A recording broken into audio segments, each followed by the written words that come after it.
What if I told you that one of the world's biggest superstars was once told she'd never make it in music?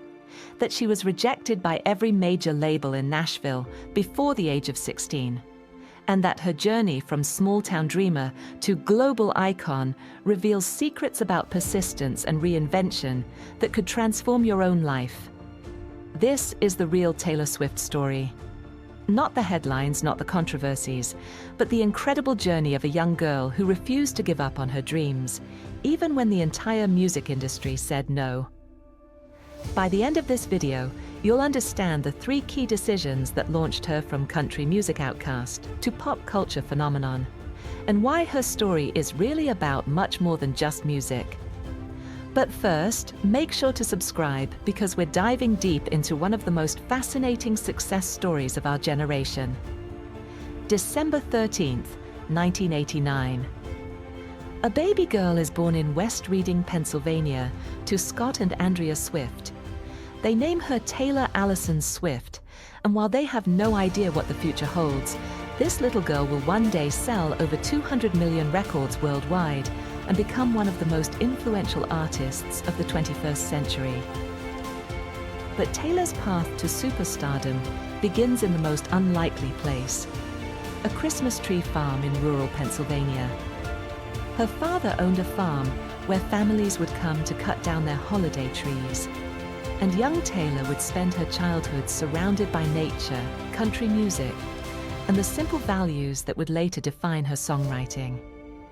The first sign of Taylor's musical destiny came when she was just 10 years old. After watching a documentary about Faith Hill, she became obsessed with country music and begged her parents for guitar lessons. But here's what most people don't know: Taylor was initially terrible at guitar. Her fingers were too small, and she struggled to form basic chords. Most kids would have given up. Taylor practiced until her fingers bled. She was determined to master the instrument that would become her pathway to stardom. In 2005, at just 15 years old, Taylor caught the attention of Scott Borchetta, who was starting a new record label called Big Machine Records. He offered Taylor a record deal, making her the first artist signed to the label. But here's what made this deal special. Taylor negotiated to keep ownership of her songwriting, a decision that would prove crucial later in her career. Her debut single, Tim McGraw, was released in 2006, when Taylor was just 16. The song was inspired by her relationship with a boyfriend who was heading to college, and it perfectly captured the bittersweet feeling of young love ending.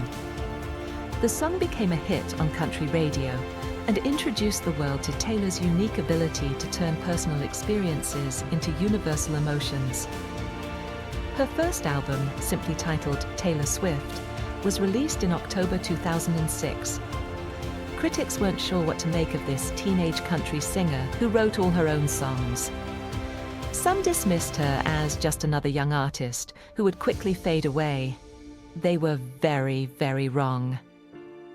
The album was a massive success, spending more than 2 years on the Billboard 200 chart and selling over 7 million copies.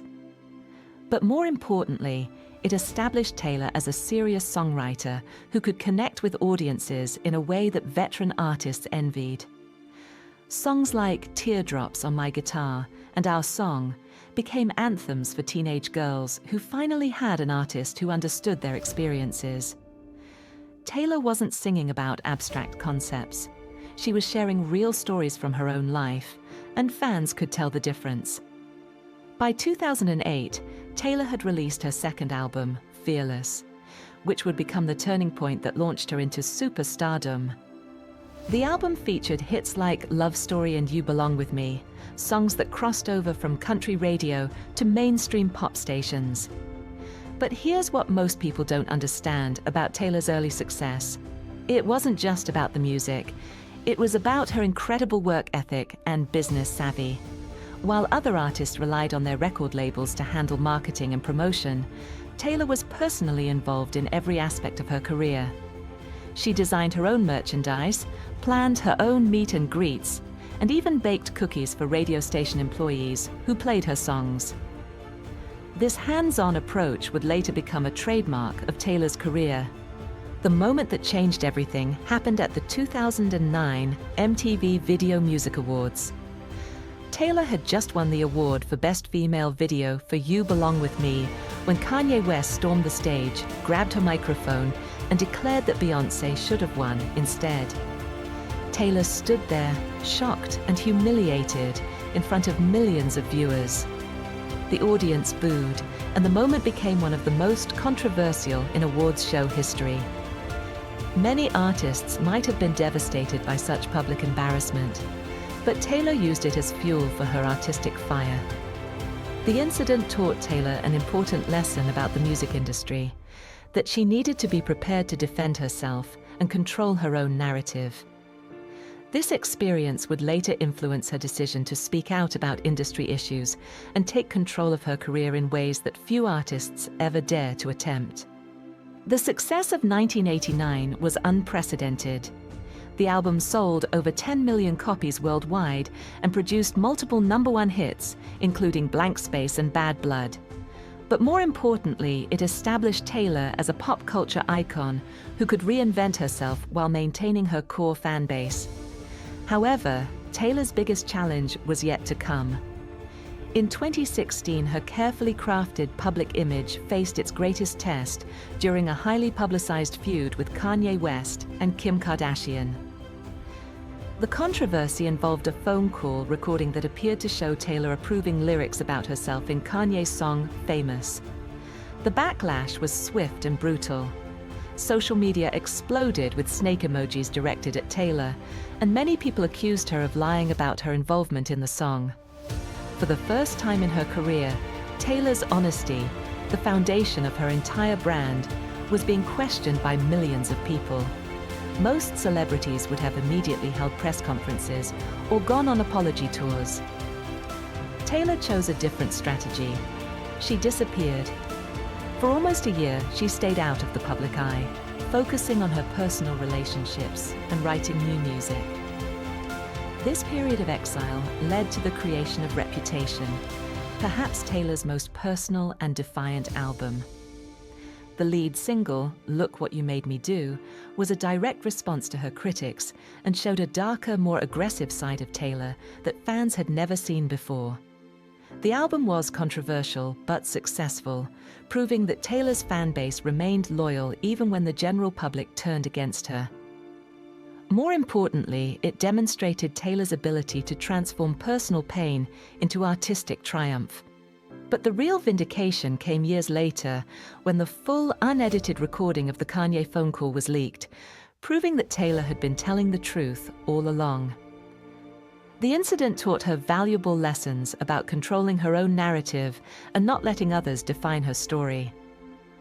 In 2019, Taylor faced another major crisis when music executive Scooter Braun purchased her former record label, giving him ownership of her first 6 albums. This meant that someone Taylor considered an adversary now owned the master recordings of songs she had written about her most personal experiences. Instead of accepting defeat, Taylor made a bold decision that shocked the music industry. She would re-record all of her old albums to reclaim ownership of her music. This wasn't just about money or control. It was about artistic integrity and setting a precedent for other artists who might face similar situations. The re-recording project, dubbed Taylor's Version, began with Fearless Taylor's Version in 2021.